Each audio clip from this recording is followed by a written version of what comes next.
Hello friends, आज मैं explain करने जा रहा हूं पंचायत सीरीज सीजन 3 को। चलिए कहानी शुरू करते हैं। तो एपिसोड 1 की शुरुआत में हम सचिव जी और उसके मौसी के लड़के को देखते हैं। यह दोनों एक दूसरे से बातें करते हुए सिगरेट पी रहे होते हैं। तब सचिव जी का भाई उससे पूछता है कि अब की बार ट्रांसफर कहाँ हुआ है। सचिव जी बताते हैं वह भयपुरा गांव में, जिसे सुनकर उनका भाई कहता है कि यार यह थोड़ा डरावना सा नाम नहीं लग रहा, इससे बढ़िया तो फुलेरा गांव था। फिर उसका भाई पूछता है कि अच्छा तेरी तैयारी कैसी चल रही है। सचिव जी जवाब देते हैं बहुत बढ़िया। इसके बाद सीन शिफ्ट होता है फुलेरा गांव में, जहां हम नए सचिव को आते हुए देखते हैं। और जब वह पंचायत ऑफिस पहुंचता है तो वहां ताला लगा हुआ देखकर वह प्रधान को फोन करता है, लेकिन प्रधान जी और विकास दोनों उसका फोन नहीं उठाते। दूसरी तरफ हम प्रधान जी को देखते हैं जो विकास को कहते हैं कि विकास जरा ऑफिस में चक्कर लगाकर देख कर आओ, वह नया सचिव कर क्या रहा है। तभी मंजू देवी प्रधान जी से कहती है कि क्यों पंगा ले रहे हो, करने दीजिए ज्वाइनिंग नए सचिव को। जिस पर प्रधान जी कहते हैं कि अगर इस नए सचिव ने ज्वाइनिंग कर ली तो हमेशा के लिए सचिव जी का पत्ता कट हो जाएगा, यानी यह सब सचिव जी के लिए इस नए सचिव को ज्वाइनिंग करने से रोक रहे हैं।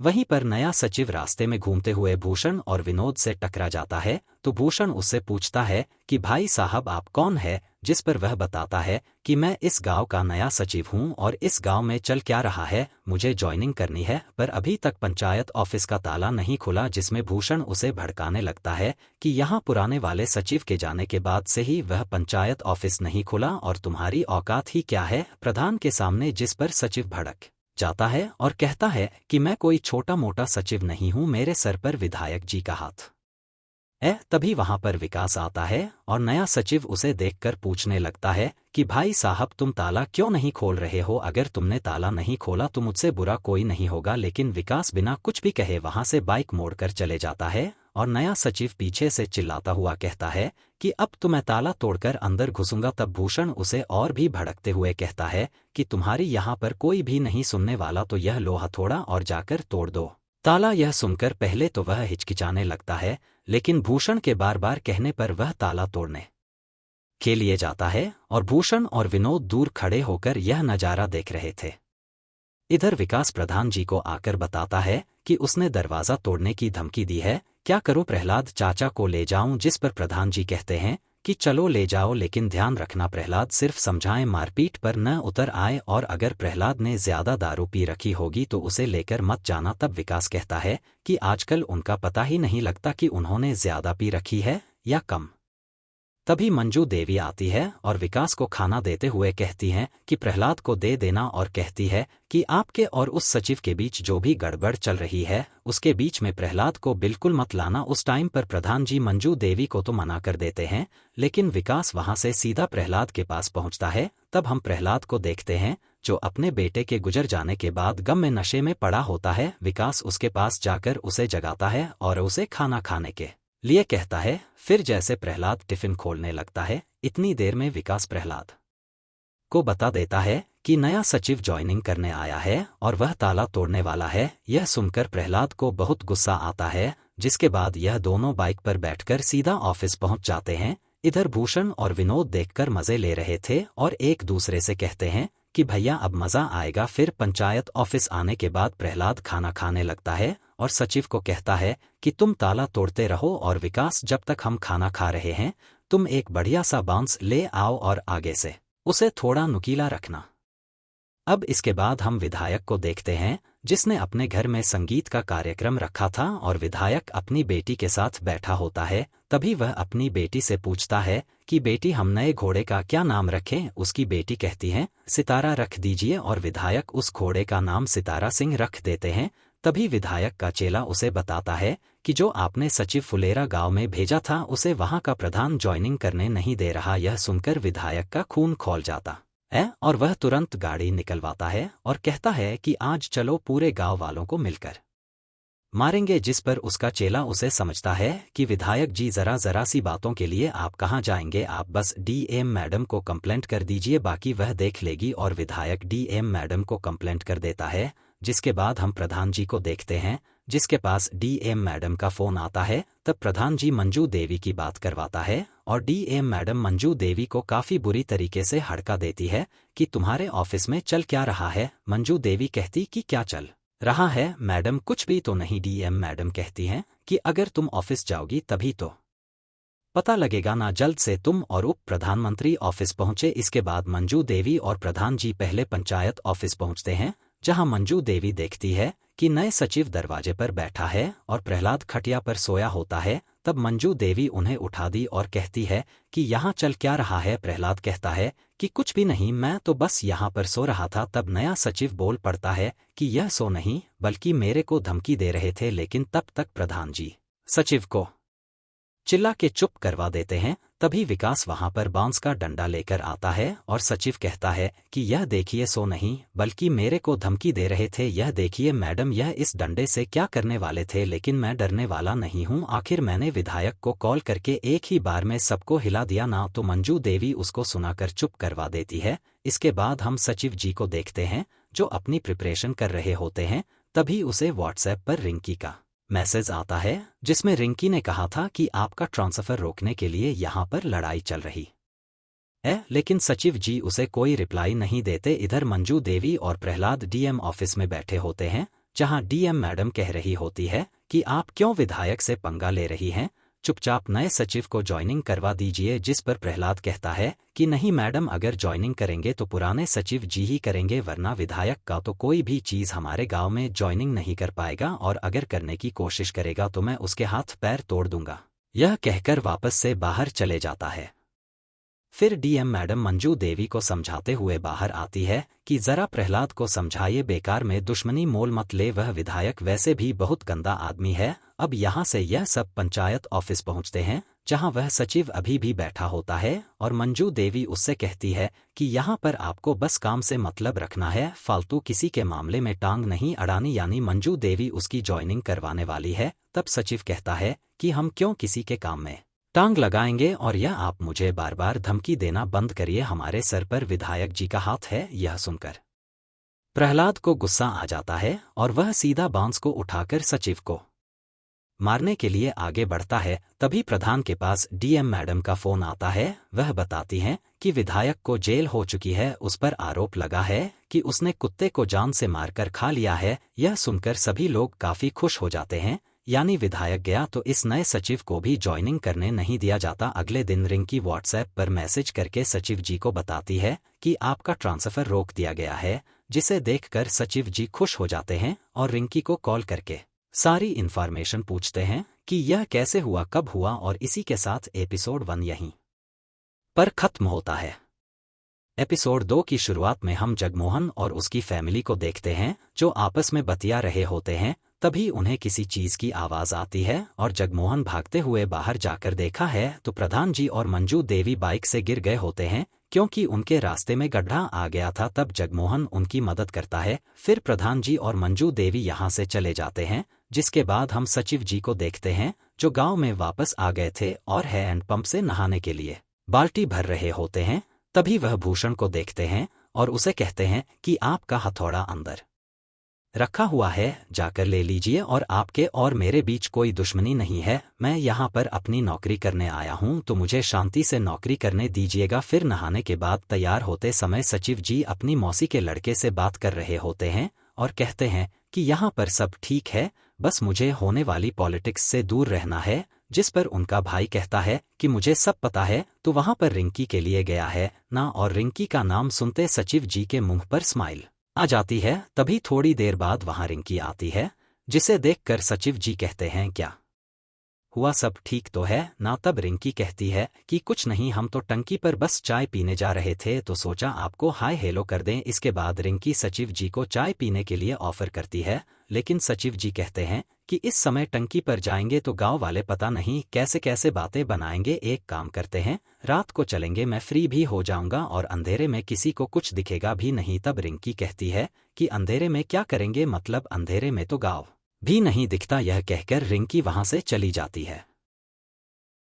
आगे सचिव जी ऑफिस में काम कर रहे होते हैं। तभी वहां पर जगमोहन की दादी रोते हुए आती हैं। जिसे सचिव जी जानते नहीं थे, तो वह उससे पूछते हैं कि आप कौन हो और रो क्यों रही हो। फिर सचिव जी उनके लिए पानी लेने जाते हैं और हम देखते हैं कि वह दादी तो ड्रामे कर रही थी। फिर पानी पिलाने के बाद सचिव जी पूछते हैं कि आप अपनी परेशानी बताइए, तो वह दादी बताती है कि मेरे पोते ने मुझे घर से बाहर निकाल दिया है, यह कहकर कि यह बुढ़िया खाना बहुत खाती है। अब आप ही बताइए मैं कितना खाना खाती होगी। सचिव जी पूछते हैं कि आप कहाँ रह रही है, तो वह दादी बताती है कि बगल में ही मेरी पुरानी झोपड़ी थी, तो मैं अब वहीं पर रह रही हूँ। फिर सचिव जी कहते हैं मैं आपकी क्या मदद कर सकता हूँ। दादी बोलती है कि ज्यादा कुछ नहीं बेटा, बस प्रधानमंत्री गरीब आवास योजना में हमें भी घर मिल जाता तो काफी अच्छा होता। तब सचिव जी दादी से कहते हैं चलिए मैं कोशिश करूंगा, और जाते समय वह उसे एक लौकी भी दे देते हैं।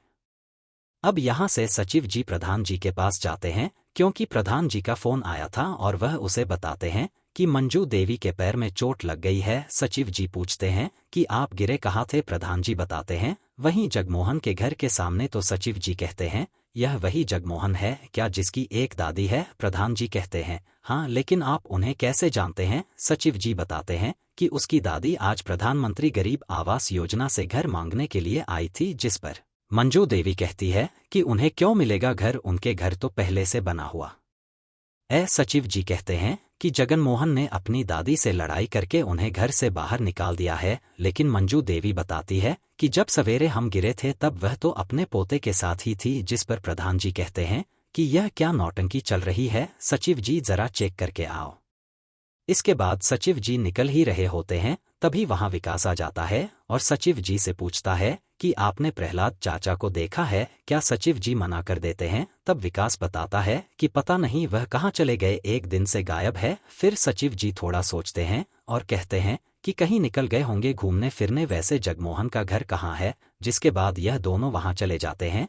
अब यहाँ वह बूढ़ी दादी सही में झोपड़ी में रह रही होती है और जगमोहन अपने घर के दरवाजे पर खड़ा होता है, मगर सचिव जी को थोड़ा डाउट होता है, तो वह उस दादी से अपनी लौकी मांगते हैं जो उसे सचिव जी ने दी थी, मगर दादी बहाने बनाने लगती है कि वह लौकी तो मैं पूरी खा ली। तब सचिव जी जगमोहन के घर में जाकर चेकिंग करते हैं, तो वह लौकी घर में रखी होती है, जिसे देखकर सचिव जी उन सब लोगों पर भड़क जाते हैं। आइंदा से यह गलती मत करना, यह कहकर सचिव और विकास वहां से जाने लगते हैं। लेकिन तभी जगमोहन सचिव जी को धमकी देता है कि ठीक है सचिव जी मत बनवाइए हमारा घर, लेकिन हम भी पूरे गांव में फैला देंगे कि प्रधान जी और उनकी बीवी मंजू देवी अपने खुद के खोदे गड्ढे में गिर गई, जिसके बाद पूरे गांव में उनकी बदनामी होना तय है। इस पर विकास भड़कते हुए कहता है कि यह प्रधान जी ने गड्ढा कहाँ खोदा है। जगमोहन कहता है कि क्यों नहीं खोदा, वह चाहते तो यहाँ पर रोड बनवा सकते थे, लेकिन उन्होंने अभी तक रोड नहीं बनवाई।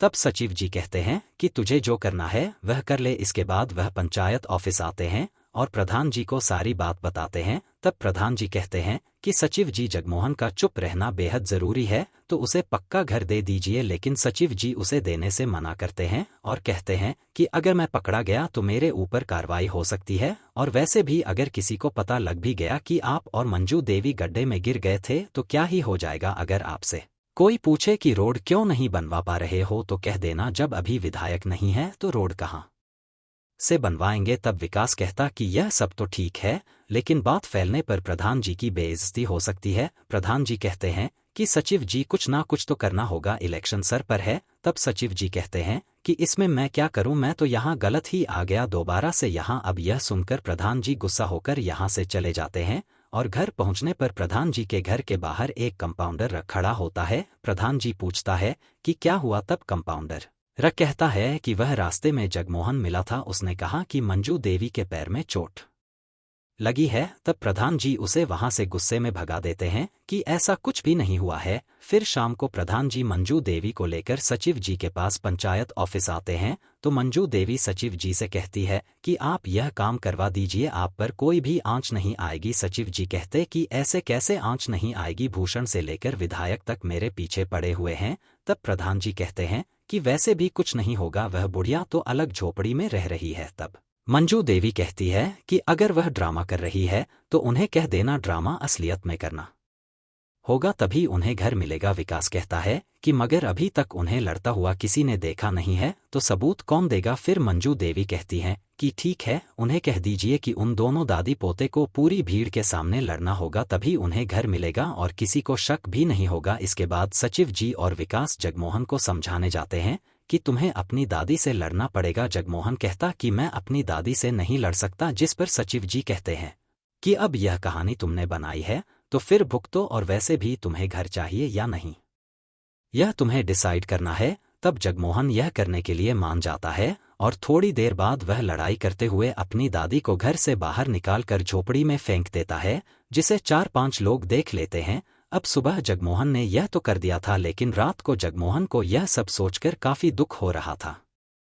इधर सचिव जी जगमोहन की दादी का नाम गरीब आवास योजना में डाल देते हैं और चाय बनाकर पीने लगते हैं। तभी वह खिड़की से टंकी को देखते हैं और सोचते हैं कि टंकी पर जाकर चाय पी जाए। फिर वह टंकी की ओर चाय लेकर जाने लगते हैं। तभी उसे रिंकी दिखती है और वह भी चाय पीने आई थी। उसी टाइम इन दोनों को टैंक के ऊपर से प्रहलाद आता हुआ दिखता है, जिसने काफी ज्यादा पी रखी थी। तब रिंकी कहती है, आप प्रहलाद चाचा को संभालिए, मैं यहाँ से जाती हूँ। फिर सचिव जी प्रहलाद को नीचे उतारते हैं और प्रधान जी और विकास को वहां आने के लिए कहते हैं, जिसके बाद प्रधान जी और विकास प्रहलाद को प्रधान जी के घर ले आते हैं। यहाँ मंजू देवी ने प्रहलाद को सुला दिया था और मंजू देवी विकास को कहती है कि उसे टंकी पर कुछ भी करके उसे बंद करवा दीजिए। आज के बाद उस टंकी पर कोई नहीं चढ़ेगा, क्योंकि आज प्रहलाद की वहां से जान भी जा सकती थी। यहीं पर एपिसोड 2 खत्म होता है। एपिसोड 3 की शुरुआत में जगमोहन की बीवी अपनी सासू माँ को खाना खिलाने के लिए झोपड़ी में जाती है और उसे खाना खिलाते हुए एक बकरी वाला देख लेता, जिसका नाम माधव है। उसके बाद हम विकास और प्रहलाद को खाना खाते हुए देखते हैं। तब खाना खाने के बाद विकास की बीवी खुशबू प्रहलाद को कहती है कि जो आपको चेक मिला था 50 लाख का, अगर आप उसे बैंक में जमा करवा देते तो अच्छा रहता। इतनी मोटी रकम घर पर रखना मुझे डर लगता है। जिस पर प्रहलाद कहता है कि कोई बात नहीं, उसे रखा रहने दो। यह कहकर प्रहलाद चला जाता है, लेकिन विकास खुशबू पर भड़क जाता है और कहता है, पैसों की बात प्रहलाद चाचा से मत करना। और दोस्तों, यह वही चेक होता है जो प्रहलाद के बेटे के शहीद होने पर सरकार ने मुआवजे के तौर पर प्रहलाद को दिया था। अब अगले सीन में सचिव जी और विकास ऑफिस में काम कर रहे होते हैं। तब सचिव जी विकास को कहते हैं कि वह गरीब आवास योजना की लिस्ट आ गई है, उसे बाहर चिपका दो। वहीं दूसरी तरफ भूषण विनोद और माधव को लिस्ट में नाम के बारे में बता रहा होता है और कहता कि इस बार भी तुम दोनों का नाम नहीं आया। लेकिन जगमोहन की दादी का नाम देखकर भूषण कहता है कि चलो, इसकी दादी को तो मिलना भी चाहिए था, क्योंकि बेचारी बुढ़िया को उसके पोते ने निकाल दिया घर से। लेकिन तभी माधव कहता है कि क्यों मिलना चाहिए था, मैंने तो आज ही जगमोहन की बीवी को उसे खाना खिलाते हुए देखा था। जिसके बाद भूषण सीधा सचिव जी के पास पहुंचता है और कहते हैं कि सचिव जी, जगमोहन की दादी का नाम गरीब योजना में क्यों आया है, जबकि उनका तो पक्का मकान है। तो सचिव जी कहते कि जगनमोहन ने अपनी दादी से लड़ाई करके उन्हें घर से बाहर निकाल दिया था, इसलिए उसकी दादी ने अपना नाम इस योजना में लिखवा दिया। तब भूषण यहाँ से चला जाता है और भूषण के जाते ही सचिव जी परेशान हो जाते हैं कि मैंने तो पहले ही कहा था कि ऐसा कुछ जरूर होगा, तो जल्दी से जगमोहन को फोन लगाओ। अब वह तीनों वहां पहुंचते हैं। उससे पहले जगमोहन को सचिव जी ने सब कुछ समझा दिया था। तब जगनमोहन अपनी बीवी को घर से बाहर निकाल रहा होता है कि आज के बाद अगर तूने इस बुढ़िया को खाना खिलाया तो तू भी मेरे घर से बाहर निकल जाना। यह कहकर वह और उसकी बीवी अंदर चले जाते हैं। विनोद यह देखकर भूषण से कहता है कि भैया, इनके बीच में तो सही में लड़ाई हो रखी है। फिर तीनों झोपड़ी में जाते हैं, जहां वह बूढ़ी दादी लेटी होती है और भूषण पूछता है कि अम्मा जी क्या हुआ, सब ठीक तो है ना? तब दादी कहती है कि क्या बताएं बेटा, कुछ अच्छा नहीं लग रहा। भूषण कहता है कि लगता है आपकी तबीयत खराब है, तो मैं कंपाउंडर को बुला लेता हूं। जिसके बाद यह तीनों कंपाउंडर को लेने चले जाते हैं। उधर सचिव जी प्रधान जी के घर पर थे और जगमोहन से फोन पर बात कर रहे होते हैं। जगमोहन बताता कि वह तीनों कंपाउंडर को बुलाने गए हैं, मगर मेरी दादी की तबीयत तो बिल्कुल ठीक है, तो वह दवाई कौन सी खाएंगे? तब सचिव जी कहते कि तुम चिंता मत करो, वह डॉक्टर आएगा तो गैस की दवाई देगा और उससे कुछ भी नहीं होता। यह कहकर सचिव जी फोन काट देते हैं।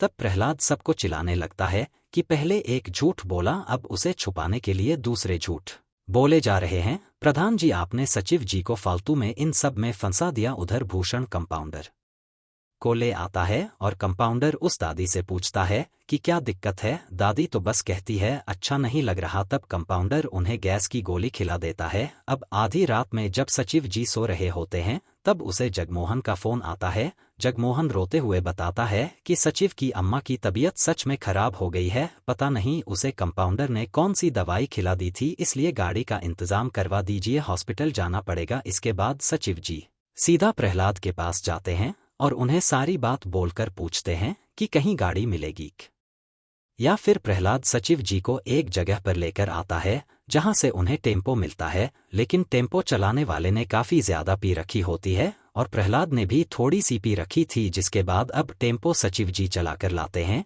और जगमोहन के घर से उसकी अम्मा को लेकर सीधा हॉस्पिटल ले जाते हैं। तब जाकर उन्हें आराम मिलता है। फिर बाहर आकर जगमोहन सचिव जी और प्रहलाद को धन्यवाद कहता है और सचिव जी से आज रात कितना खर्चा आएगा उसके बारे में पूछता है।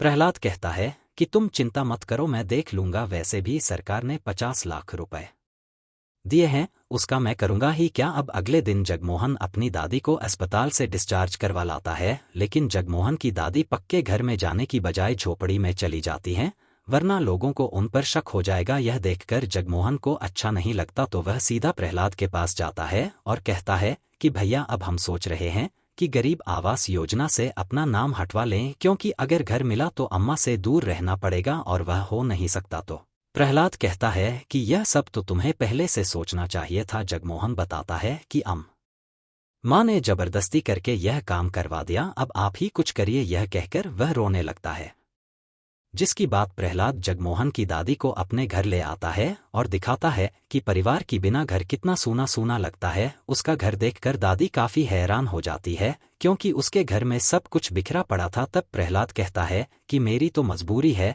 लेकिन आपके सामने तो आपका पूरा परिवार पड़ा है, तो क्यों गलती कर रही हो। अभी बात दादी को समझ आ जाती है और वह गरीब आवास योजना से अपना नाम हटवा लेती है ताकि वह अपने बच्चों के साथ रहे।